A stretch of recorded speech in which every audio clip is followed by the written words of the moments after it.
Napoleon Bonaparte. Now there's a name pretty much everyone knows, right? But what's really incredible is how his shadow, it literally stretches across the entire globe, even 200 years after his death. Today, we're going to dive into one of history's absolute giants.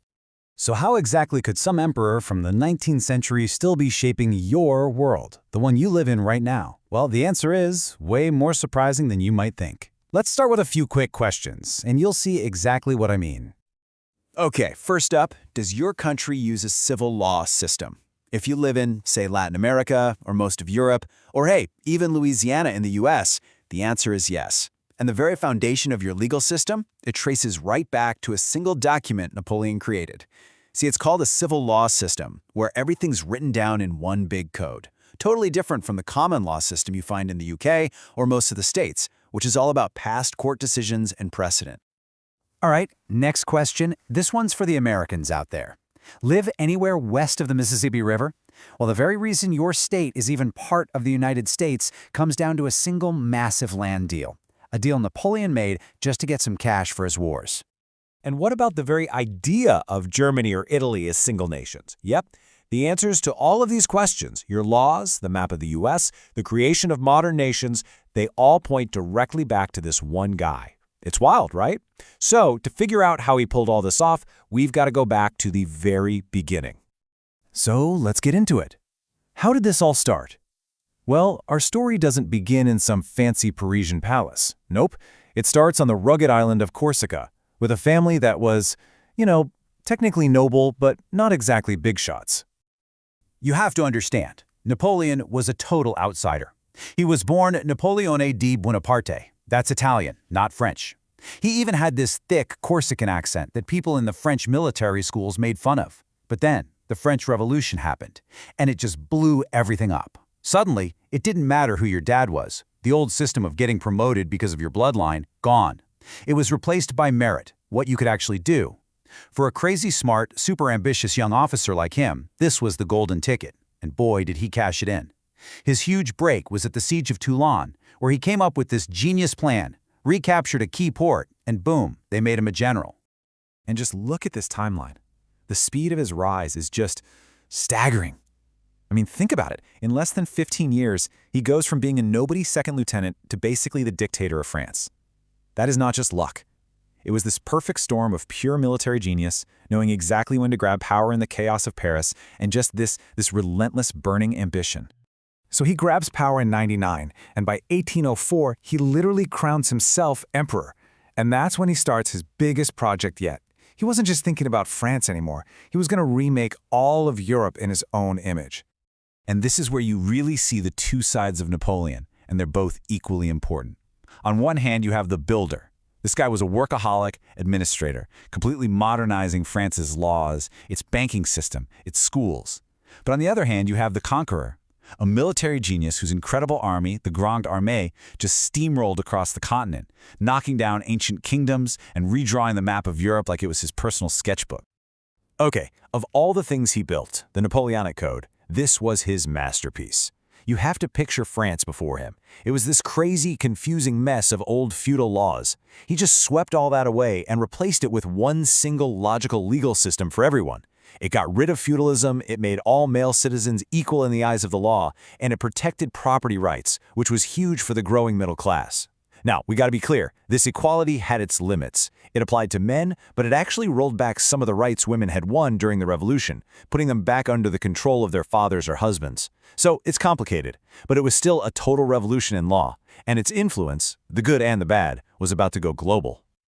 But here's the thing about that ambition we talked about. The very same fire that powered his incredible rise was also going to be the thing that burned his empire to the ground. His obsession with dominating all of Europe, it planted the seeds of his own downfall, and it all started with one fateful policy.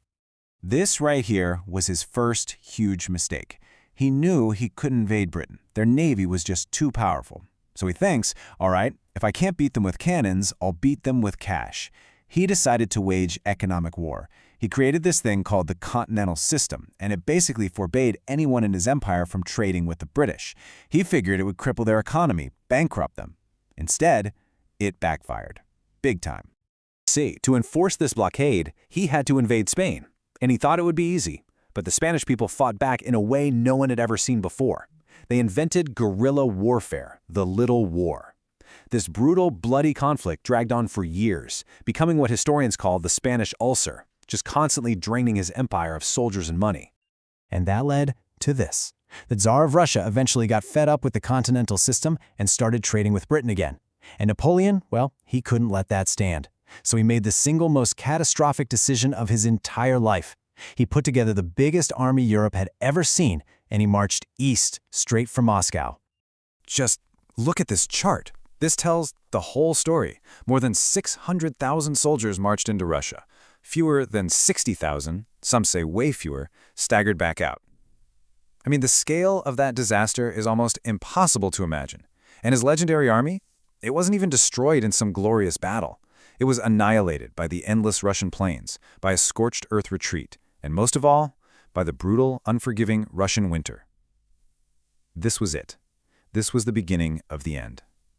With his best troops frozen in Russia, the rest of Europe saw their chance, and they pounced. An alliance of nations crushed him at the Battle of Leipzig. They call it the Battle of Nations. He was forced to give up his throne and was exiled to this tiny island called Elba. Of course, being Napoleon, he escaped. He made one last incredible comeback known as the 100 Days, but it all came to a final, crashing end on the battlefield of Waterloo. After that, they took no chances. They exiled him to St. Helena, one of the most remote, God-forsaken islands on the planet, and that's where he died. So, okay, a truly epic story of rise and fall, but why should you care? Why does any of this still matter? Well, because as I said at the start, this whole story connects directly back to you, to the world we are all living in right now. Okay, so let's connect the dots. That civil law system we talked about, it's all based on his Napoleonic Code, and it's used all over Europe, Latin America, and beyond. The United States doubling in size overnight, that was the Louisiana Purchase. He sold it to get quick cash for his wars. The very existence of modern Germany and Italy, his invasions accidentally lit the fuse of nationalism that eventually unified them. Oh, and the metric system? His army spread that all across Europe. His fingerprints are everywhere. And this really is why Napoleon is just so important.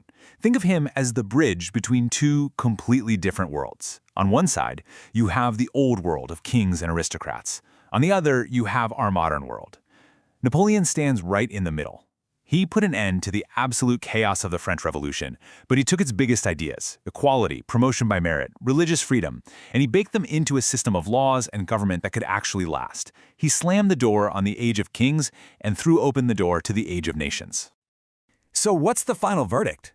Hero or tyrant? The crazy thing is, he's both. I mean, you can absolutely make the case that he's the hero who saved the French Revolution, the ultimate symbol of what one person can achieve with nothing but their own talent. But you can just as easily argue he was a military dictator who dragged Europe through more than a decade of horrific war, a guy who crushed liberty, restricted women's rights, and even brought back slavery in the colonies. And the thing is, both of those views are completely true. So, hero or tyrant? Maybe the best way to answer that question isn't to look in a history book. Maybe it's just to look around. Because the world you're living in right now, its laws, its borders, even some of its big ideas, that world, in so many ways, is the answer.